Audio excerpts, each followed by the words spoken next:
মক্কার কাফের মুশরিকদের প্রতিনিধি দল বড় আনন্দিত হয়ে গেছে, পাইছি এবার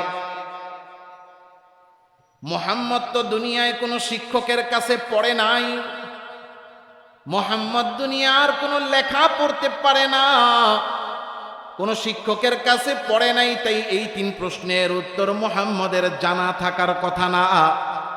আর মুহাম্মদ যেহেতু দেখে দেখে পড়তেও পারে না, অন্য কিতাব দেখে দেখে উত্তরগুলো জানবে এটারও কোনো সুযোগ নাই। সুতরাং ইহুদিরা তাদের কিতাব থেকে আসমানি যেই 3টা প্রশ্ন করেছে, এই 3 প্রশ্নের উত্তর দেওয়া মুহাম্মদের জন্য কোনোভাবেই সম্ভব না।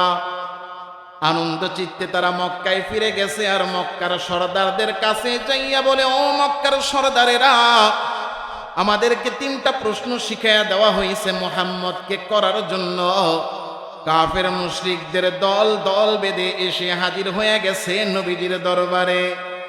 ইয়া মুহাম্মদ, ইন্না নাসআলুকা আন তালাতিন আজিবনা, আমরা তোমাকে 3টা প্রশ্ন করতে চাই, তুমি আমাদেরকে 3টা প্রশ্নের উত্তর দাও।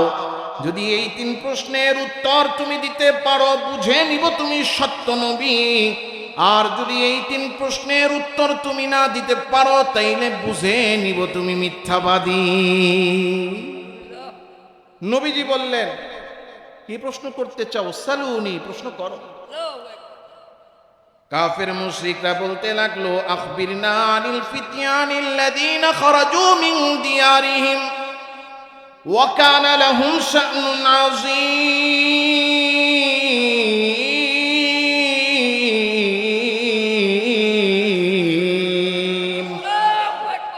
কাফের মুশরিকরা বলতে লাগলো, কয়েকজন যুবক আছে, তারা নিজেদের বাড়ি থেকে, নিজেদের ঘর থেকে তারা বের হয়ে গেছে, এবং বের হওয়ার পরে তাদের বড় আশ্চর্যজনক এক ঘটনা ঘটেছে। ওই যুবকগুলো কারা ছিল এবং ওই যুবকদের ঘটনা কি আমাদেরকে তুমি শুনায়া দাও। নবীজি বললেন, এটা তো 1 নাম্বার প্রশ্ন। কয় হা। তাহলে দ্বিতীয় প্রশ্ন কি? এবার বলতেছে যে আমাদেরকে আখবিরনা আন রাজুলিন সাফারা মিনাল মাশরিকি ইলাল মাগরিবি, ওই ব্যক্তির ব্যাপারে আমাদেরকে বলো, ওই ব্যক্তির ঘটনা আমাদেরকে বলো যিনি মাশরিক থেকে মাগরিব, পূর্ব থেকে পশ্চিম সারা পৃথিবী সফর করেছে। নবীজি বলতেছেন, ঠিক আছে, দ্বিতীয় প্রশ্নও পেয়ে গেলাম, তৃতীয় প্রশ্নটা করো। বলে, আখবিরনা মা হুয়ার রূহ, আমাদেরকে মুহাম্মদ তুমি বলো যে রূহ জিনিসটা কি। প্রশ্ন কয়টা? নবীজি সাল্লাল্লাহু আলাইহি ওয়াসাল্লাম প্রশ্ন 3টা শুনে উত্তর কি নিজে দিবেন না আল্লাহর থেকে নিবেন? তো তিনি বলে দিলেন, উজিবুকুম গদা, উজিবুকুম, তোমাদেরকে আগামীকালকে প্রশ্নের উত্তর দিব। প্রশ্নের উত্তর কবে দিব? প্রশ্নের উত্তর আগামীকালকে দিব। নবীজি সাল্লাল্লাহু আলাইহি ওয়াসাল্লাম আগামীকালকে উত্তর দিব। কথাটা মনে রাখবেন। কি বলছেন আল্লাহর নবী? তোমাদেরকে আগামীকালকে প্রশ্নের উত্তর, তোমাদেরকে আগামীকালকে জবাব দিব, তোমাদেরকে আগামীকালকে জবাব দিব। নবীজি সাল্লাল্লাহু আলাইহি ওয়াসাল্লাম বলে দিলেন, আগামীকালকে জবাব দিব। কাফের মুশরিকরা চলে গেলেন। পরের দিন আসছে, আয়েশা বলে, আজিবনা ইয়া মুহাম্মদ, হে মুহাম্মদ, কালকে প্রশ্ন করে গেছি, আজকে উত্তর দেওয়ার কথা, উত্তর দাও। নবীজি সাল্লাল্লাহু আলাইহি সাল্লাম বললেন, মা আওহাল্লাহ, উত্তর তো দিতাম কিন্তু আজকে দিতে পারবো না। কেন পারবা না? এখনো আল্লাহ আমার কাছে ওহী পাঠায় নাই। ঠিক আছে, তাহলে আগামীকালকে আসবো। পরের দিন আসছে, আল্লাহর রাসূল এইদিকে পেরেশান, যারে আমি আল্লাহ তাআলার থেকে জবাব নিব, জবাব দিব, কিন্তু আল্লাহ তো ওহী পাঠাচ্ছেন না। কেন আল্লাহ ওহী পাঠাচ্ছেন না? পেরেশান হয়ে গেছে। 5 দিন, 7 দিন, 10 দিন, 14 দিন ওহী আসার খবর নাই। ওহী আসছে 15 দিন পরে। কয়দিন পরে? কথা কয় না, জোরে বলেন। 15 দিন পরে আল্লাহ তাআলা রব্বুল আলামিন ওহী হিসেবে এই 3টা জবাব দিয়া নাজিল করে দিলেন। সূরার নাম বলছিলাম, নাম কি? সূরা কাহাফ। আল্লাহ সুবহানাহু ওয়া তাআলা সূরাতুল কাহাফ নাজিল করে জবাব দেওয়া শুরু করে দিলেন। কয় নাম্বার জবাব? 1 নাম্বার, আম হাসিবতা আন্না আসহাবাল কাহফি ওয়ার রাকিম কানু মিন আয়াতিনা আজাবা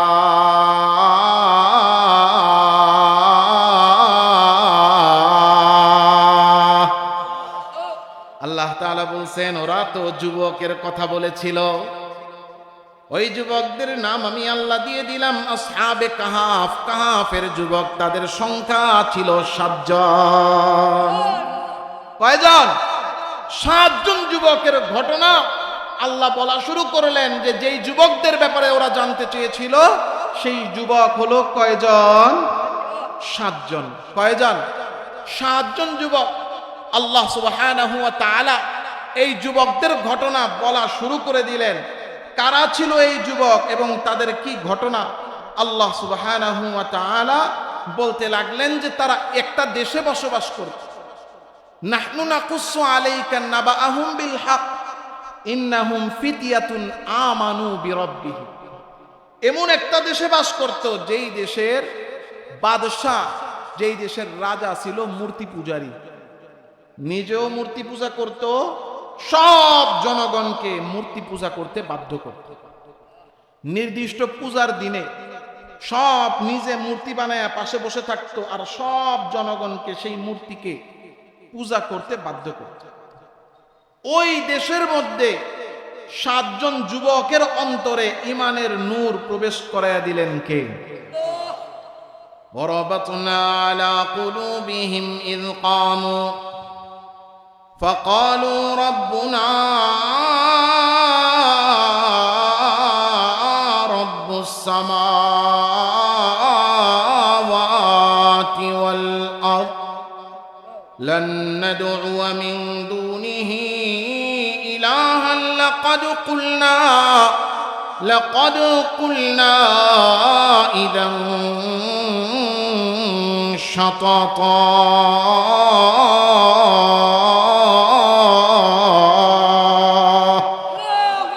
মূর্তি পূজারী বাদশার দেশের মধ্যে আল্লাহ 7 জন যুবকের অন্তরের মধ্যে ঈমান ঢুকাইয়া দিলেন। ঈমানের নিসবতে 7 জন যুবক একত্রিত হয়ে গেল। 7 জন যুবক মূর্তির পূজা করে না, তারা ইবাদত করে একমাত্র রবের উপরে। জোরে বলেন তিনি কে? মূর্তি পূজারী বাদশার কানে আওয়াজ চলে গেল যে আমার জনগণদের মধ্যে হতে 7 জন মূর্তির পূজা করে না, তারা একজন রবের পূজা করে, যিনি হলেন আল্লাহ। 7 যুবকের ব্যাপারে বাদশার কানে যখন আওয়াজ পৌঁছালো, বাদশা বাহিনী পাঠাইয়া দিল, যাও যাও যাও, ওই 7 যুবককে ধরে নিয়ে আসো, আমার দরবারে এনে হাজির করো। 7 যুবকের কানে আওয়াজ চলে গেছে যে আমাদেরকে গ্রেফতার করার জন্য আসতেছে। 7 জন যুবক নিজেরা পরামর্শে বসে গেল কি করা যায়। বলে আরে জান গেলে যাবে, জান দিব, কিন্তু একটা জিনিস দিব না, কারণ ঈমান এনেছি, ওই ঈমান দেওয়া যাবে না, কারণ ঈমান তো অন্য কারো উপর আনি না, ঈমান এনেছি কার উপরে? জান গেলে জান দিব, মাল গেলে মাল দিব, ঈমান দিব না। এখন পরামর্শের মধ্যে একজন বলতেছে যে যদি আমরা গ্রেফতার হই, হয়তো এমন নির্যাতন করবে যে এমনও হতে পারে নির্যাতন সহ্য না করতে পেরে আমাদের মধ্যে হতে কেউ একজন যদি ঈমান ছেড়ে দেয়। কারণ হয় না অনেক সময় মায়ের সহ্য করতে না পেরা, দুর্বল শরীর, দুর্বল মনের অধিকারী, সে একটু বেঁকে যেতে পারে, ঈমান হয়তো ছেড়ে দিতে পারে, তাইলে তো আমও গেল, সালাও গেল, দুনিয়াও গেল, আখিরাতও গেল।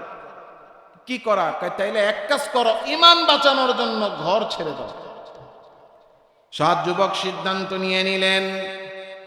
সিদ্ধান্ত নিয়ে নিজেদের বাড়ি ঘর ছেড়ে একেবারে আল্লাহ তাআলার উপর ঈমানকে টিকিয়ে রাখার জন্য বের হয়ে গেলেন। 7 যুবক বের হয়ে শহর থেকে রওনা হয়ে গেছে। বাদশার সেনাবাহিনীর কাছে খবর চলে গেছে ঈমানদার 7 যুবক শহর ছেড়ে চলে যায়, তাদের পিছনে ধাওয়া করতে হবে। তার পিছনে পিছনে ধাওয়া করে। 7 জন যুবক কিছু দূর যায় টের পেয়ে গেছে পিছন থেকে আসতেছে, শরীর ক্লান্ত, লুকানো দরকার।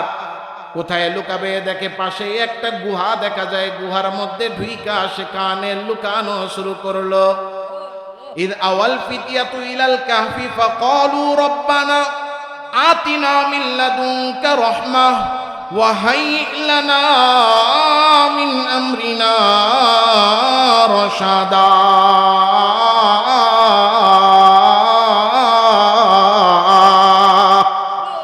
সাত যুবক সামনে একটা সুন্দর গুহা দেখলো পাহাড়ের। এই পাহাড়ের গুহার ভিতরে তারা ঢুকে আল্লাহকে ডাক দিয়া বলে, আল্লাহ, ও আমাদের মালিক, আপনি আমাদের রব, আমরা আপনার জন্য ঈমান বাঁচাতে বের হয়েছি, আমাদের হেফাজত করার মালিক আপনি। জোরে বলেন আল্লাহ। হেফাজতের মালিক কে? আরো জোরে বলতে হবে কে? ও মালিক, আপনি আমাদের হেফাজতের মালিক, আমাদেরকে হেফাজত করেন, ঈমান বাঁচানোর সুযোগ আমাদেরকে করে দেন, আর সৎ পথের উপরে আমাদেরকে পরিচালিত করেন। সাত যুবক গুহার মধ্যে ডুইকা আল্লাহ তাআলাকে ডাইকা ডাইকা সাহায্য চায়। আমার আল্লাহ বলে, বান্দা, আমি আল্লাহকে পাওয়ার জন্য ঈমান বাঁচাইতে শহর ছেড়েছিস, তোর কাজ তুই করেছিস, আর হেফাজতের দায়িত্ব আমাকে দিয়েছিস। ঈমান আনার দায়িত্ব তোমার বান্দা, আর হেফাজত করার দায়িত্ব জোরে বলেন কার? আমার আল্লাহ বলেন, ফাদরাবনা আলা আযানিহিম ফিল কাহফি সিনিনা আদাদা। আল্লাহ তাআলা এই যে সাত যুবক গুহার মধ্যে ঢুকছেন, আল্লাহ তাআলা রব্বুল আলামিন তাদের কানের মধ্যে সিল মেরে দিলেন। কানের মধ্যে সিল মেরে দিলেন মানে মানুষের কান শুনে না কোন সময়, জীবিত আছে কান ভালো কিন্তু শুনতে পাচ্ছে না কখন? ঘুমায় যখন। কখন? ঘুমায়।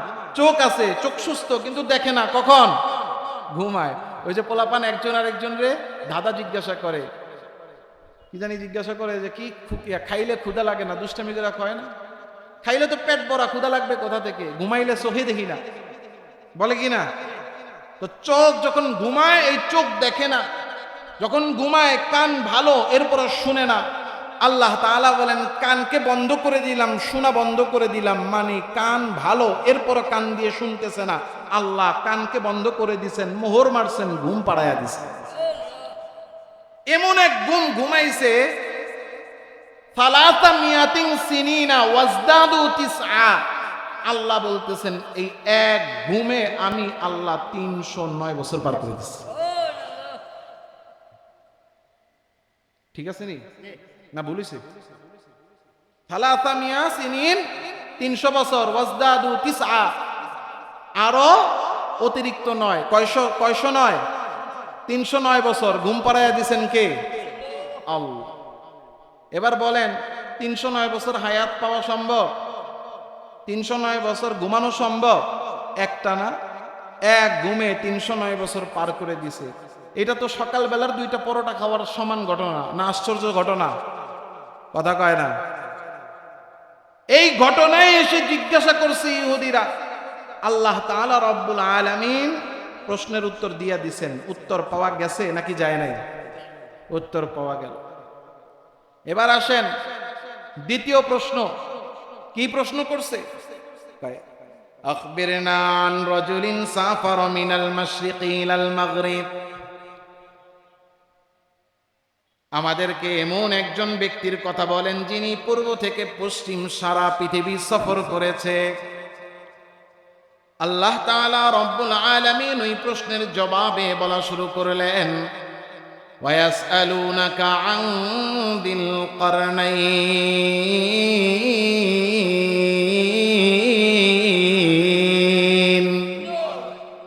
আল্লাহ বলেন, ওরা তো শুধু ব্যক্তি বলেছেন, নাম বলতে পারে নাই। আমি আল্লাহ বলে দিচ্ছি নবী, ওরা যেই ব্যক্তির ব্যাপারে আপনারে প্রশ্ন করেছে তার নাম হলো যুলকারনাইন। তার নাম কি? যুলকারনাইন। যুলকারনাইন বাদশাহ পৃথিবীর সবচেয়ে ক্ষমতাধর। সারা পৃথিবীর বাদশাহ ছিল 4 জন। বলেন কয়জন? চার বাদশার মধ্যে দুইজন ছিল ইমানদার, দুইজন ছিল বেঈমান। সারা পৃথিবীর বাদশা কিন্তু বেঈমান। কয়জন? সারা পৃথিবীর বাদশা ইমানদার কয়জন? দুইজন। যেই দুইটা বেঈমান ছিল, একটা বুখতে নাসার আর একটা হলো কপাল পরা নমরুদ, জুতার বাড়ি খেয়া খেয়া মরছে। আর যেই দুইজনকে আল্লাহ ইমানদার সারা পৃথিবীর বাদশা বানাইছেন, একজন ছিলেন হযরত সুলাইমান আলাইহিস সালাম, আর একজন ছিলেন এই বাদশাহ কয়না যুলকারনাইন, সারা পৃথিবীর বাদশা। আল্লাহ তাআলা রব্বুল আলামিন বলতেছেন, ওরা যে তোমাকে জিজ্ঞাসা করেছে, নবী আপনাকে জিজ্ঞাসা করেছে, সে যার ব্যাপারে, সে যুলকারনাইন বাদশা। এই যুলকারনাইন বাদশা পৃথিবীর পূর্ব থেকে পশ্চিম সারা পৃথিবী ঘুরছে। আল্লাহ বলতেছেন, হাত্তা ইযা বালাগা মাতলিআ শামসি ওয়াজাদাহা তাতলুউ আলা কওম, যেখানে সূর্য ওঠে সেই জায়গায় গিয়া দেখতেছে সূর্যটা উঠতেছে। হাত্তা ইযা বালাগা মাগরিবা শামসি, যেখানে সূর্য ডুবে সেখানে গিয়া সূর্যকে ডুবাও দেখছে। তাহলে পূর্ব থেকে পশ্চিম সারা পৃথিবী দেখা শেষ? কথা কয় না। আপনারা আবার রাগ করেন না, আমি তো সংক্ষেপে বলতেছি, কারণ আপনাদেরকে ঘটনা বইলা দিন পার করা আমার উদ্দেশ্য না। আমি যেই পয়েন্টে আছি সেটার মধ্যেই শেষ করার চেষ্টা করবো ইনশাআল্লাহ। আমার সময় তো 11টা পর্যন্ত। আচ্ছা ঠিক আছে হুজুর, আসুক, সমস্যা নেই, আমি আমার গতিতে চলি। পৃথিবীর সব জায়গা সফর করা শেষ, পূর্ব থেকে পশ্চিম সফর করে এরপরও চলা বন্ধ হয় নাই, চলতেছেন। চলতে চলতে কোথায় গেছেন? হাত্তা ইদা বালাগা বাইনা সাদ্দাইন, এমন একটা জায়গায় গেছেন যেই জায়গাটা হলো দুই পাহাড়ের পাদদেশ, মানে দুইটা পাহাড়ের সামনে একটা প্রান্তর। ওই জায়গায়, ওই জায়গায় যাওয়ার পরে ওই পাহাড়ের নিচে কিছু মানুষের বসবাস ছিল।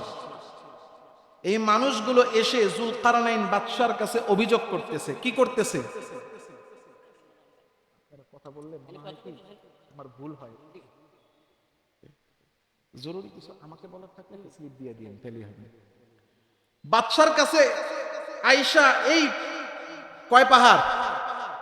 দুই পাহাড়ের নিচে যেই পাদদেশ, সেখানে একটা জনপদ, কিছু মানুষের বসবাস। এই মানুষগুলো বাদশা যুলকারনাইনকে দেখেই তার কাছে যায় একটা বিচার দিতেছে, তাদের একটা সমস্যার কথা বলতেছে। কি সমস্যা? বলে, ইয়া যাল কারনাইন ইন্না ইয়াজুজ ওয়া মাজুজ মুফসিদুন ফিল আরদ ফাহাল নাজআলু লাকা খরাজান আলা আন তাজআলা বাইনানা ওয়া বাইনাহুম সাদ্দা। জনগণ আয়েশা বলতেছে, ও বাদশা যুলকারনাইন, এই যে দুইটা পাহাড় দেখা যায়, এই দুইটা পাহাড়ের এই পারে তো আমরা মানুষরা বসবাস করি, কিন্তু এই দুইটা পাহাড়ের মাঝখান দিয়ে একটা ফাঁকা রাস্তা।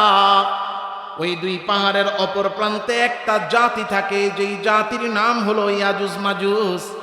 এই ইয়াজুজ মাজুজ এই দুই পাহাড়ের মাঝখান দিয়া ফাঁকা রাস্তাটা দিয়া ভিতরে ঢুকে, আর যখনই এই দুই পাহাড়ের মাঝখান দিয়ে জনপদে প্রবেশ করে, দুই গাই মুফসিদুনা ফিল আরদি, আমাদের জন্য বিশৃঙ্খলা তৈরি করে, আমাদের ক্ষেত খামারগুলোকে নষ্ট করে, আমাদের গবাদি পশুগুলোকে খেয়ে ফেলে, আমাদের ফসলগুলো নষ্ট করে, আমাদের জনজীবনকে বিপর্যস্ত করে। আমরা আপনার কাছে আসছি বিচার নিয়া, এই ইয়াজুজ মাজুজ যেন দুনিয়াতে আসতে না পারে, এই জনপদে যেন আসতে না পারে। এইটার জন্য যদি সম্ভব হয়, দুই পাহাড়ের মাঝখানের ফাঁকা জায়গাটা আপনি একটা দেয়াল দিয়া বন্ধ করার ব্যবস্থা করেন। এই যে ইয়াজুজ মাজুজ এরা এই রাস্তা দিয়ে আসে, এই রাস্তাটা আপনি বন্ধ করেন। যা টাকা পয়সা লাগে আপনি যা চাইবেন আমরা দিতে রাজি আছি।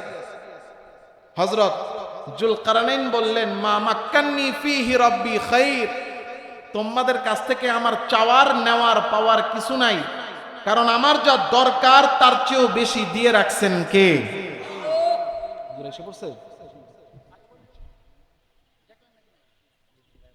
শেষ করে দিই?